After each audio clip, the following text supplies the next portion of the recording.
Prairie View A&M and head coach Bubba McDowell. Before we get started, Coach McDowell, we do want to thank you so much for your patience. I do realize we are behind schedule during your normal time slot, so thank you for your patience with us. Thank you, guys.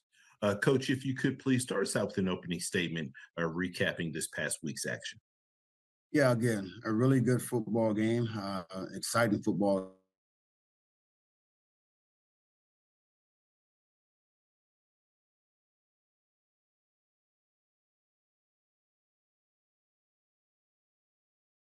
Guys on the sideline that fourth quarter, I said, look, man, just stay the course, just continue to do what we do best. Play 4 quarters of football, same thing we've been preaching all summer long, all spring long, and we'll come out okay. And those guys did not give up, man. I'm so proud of them, just staying together, staying the course, even when things didn't look, as bright as we hoped it would down that stretch. We stayed together, man. And we started making plays, at the right time. And that, again, that's what it's all about. Getting players in position to make plays that we thought we should have made plays earlier, but we was missing them for some reason, being defensively and offensively. But the thing is, hey, we did what we were supposed to do down the stretch, and we came out victorious in the game. Then going into this week with ACU, again, we know Coach Panthers is going to come in here. He's ready to go. First year last year, we both played each other, and I think we had a chance last year to seal that victory. Didn't go our way. The ball didn't bounce our way at the end. But no, that was last year. As I told the guys, this year's the new year. These guys are going to come in ready to go. We got 2 big tight ends. They love the 12 personnel, 11 personnel. They love to pound it, and like I told defense, we're gonna have to get better, in the run aspect of it anyway. We gave up 200 some yards running this weekend, and that's not us. We way better than that defensively. So we got to get ready and get prepared and get ready for these guys coming in. Appreciate those comments, Coach. We'll open up for questions. First question goes to Mason Smith. Morning, Coach. Congratulations again on the win. I did want to ask you about, earning your conference win so early in the year. Obviously, it's usually customary that you play a couple non-conference games, develop your team. So what does it mean to already kind of start up on the right foot in conference play? It's big. Would I like to, just a personal thing? No, I would not like to start off with a conference game, but it is what it is. And, guys know, the kids know that. So we got to go out and play like, it's a championship game. And that's what we did. Like I say, in those type of games, you got to win because, Coach McKinney and I, we talk about it all the time, and among others, that game, could set you back 2 or 3 games, just depending on what happened during the course of the rest of the year. So, yes, it's a tough game, but, hey, you still got to play it. Go out, you got to go out and win it. Thank you, Coach. Next question goes to James Hill. Hey, Coach, I hope you and everybody in Houston are well. Congratulations. Talk a little bit about that victory. It's a rivalry game, and you get out of there in overtime. That's got to be a beautiful thing to start out the season. Absolutely. Again, here, Coach, it's about us playing 4 quarters of football. We knew coming in, we talked about it again all summer long. I know I sound like I'm reiterating myself over and over again, but it is what it is. We knew we was going to play against a tough team, with Texas Southern. They know us. We know them. Talent is pretty much, similar across the board. And then, it was going to come out to, who make the most plays at the end of the game. And that's what we did. Like I said, kids, saw that we was down 17 points, and shoot, they stayed together, started making plays, started having correct reads, offensively, and Trezon not rushing things like he was doing the very first half of the first part of the first half. Once we got him over there, settled him down, then he started making those plays, and that's who he is. Once you settle him down, and he's a playmaker. And that's what took us into that victory, man. But yeah, you anytime you play a team like Texas Southern, man, you got to be on all your P's and Q's, cross the I's, cross the T's and dot the I's, because again, if you don't, then it could easily went the other way. But fortunately for us, the ball bounced our way in overtime. Abilene Christian, what do you know about them? And so far, when you look at that particular program, what are you seeing so far about this team?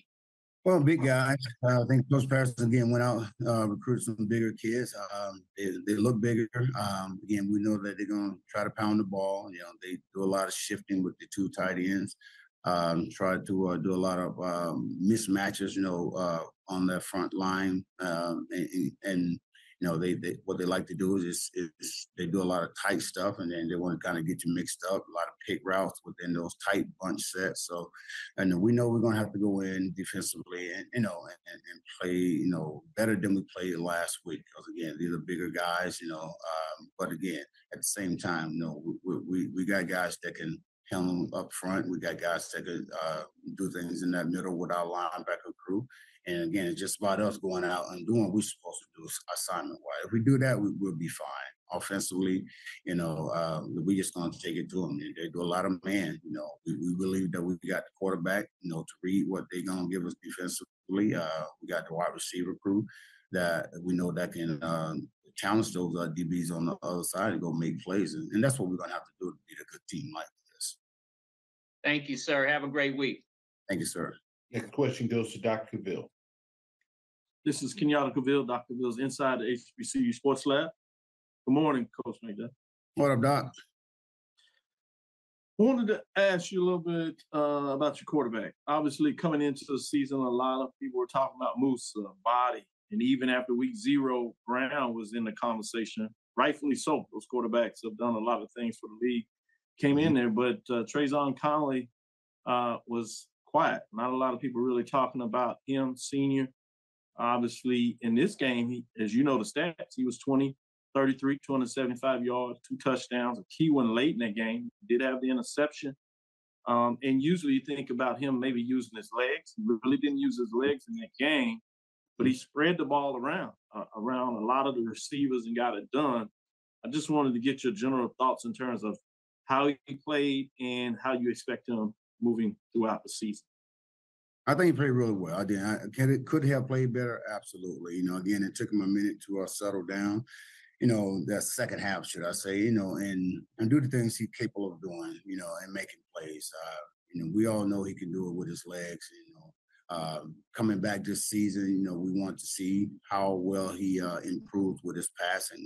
He has done that, and has done extensive training throughout the summer.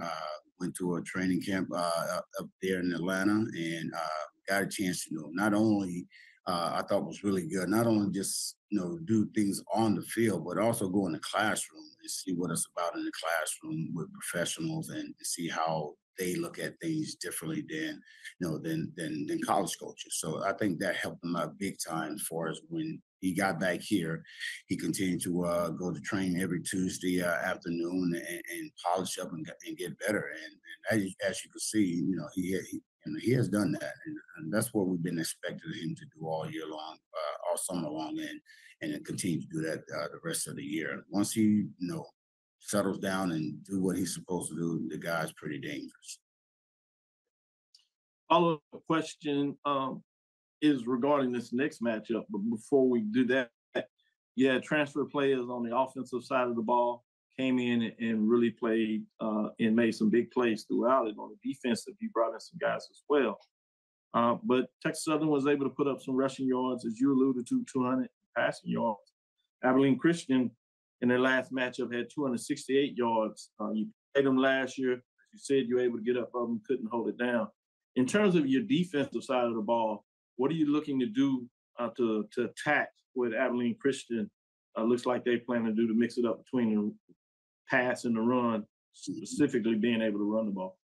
Again, we just got to take about gap responsibilities. I mean, as we looked at Texas Southern, I mean, our guys wasn't in their gaps. You know, responsibilities that we asked these guys to do and that they were taught to do throughout the whole week. Getting ready for Texas Southern, it wasn't being done. If we get these guys where they're supposed to be, gap responsibility, be it the defensive line, be it the linebacker, we'll be okay. I mean, we know that they're gonna try to mix it up, with the run and pass. But again, if we, get in this week and study the film, study our opponent the way we know how, and coaches putting these young men in position to make plays, we can hold our own. Trust me, I think we definitely got a D line that can get up there and do what they're supposed to do as far as gap responsibility, holding it. And I know it didn't look like it in the Texas Southern game, but again, our secondary is pretty good, and they just got to be able to make the plays when it counts, And I think we'll get much better this week. I trust you, Coach. Congratulations on the Victory Labor Day Classic, and look forward to this first home opening. Thank you, sir. Coach McDowell, as always, we sincerely appreciate your time. Look forward to speaking to you again next week. Thank you, guys. Thank you.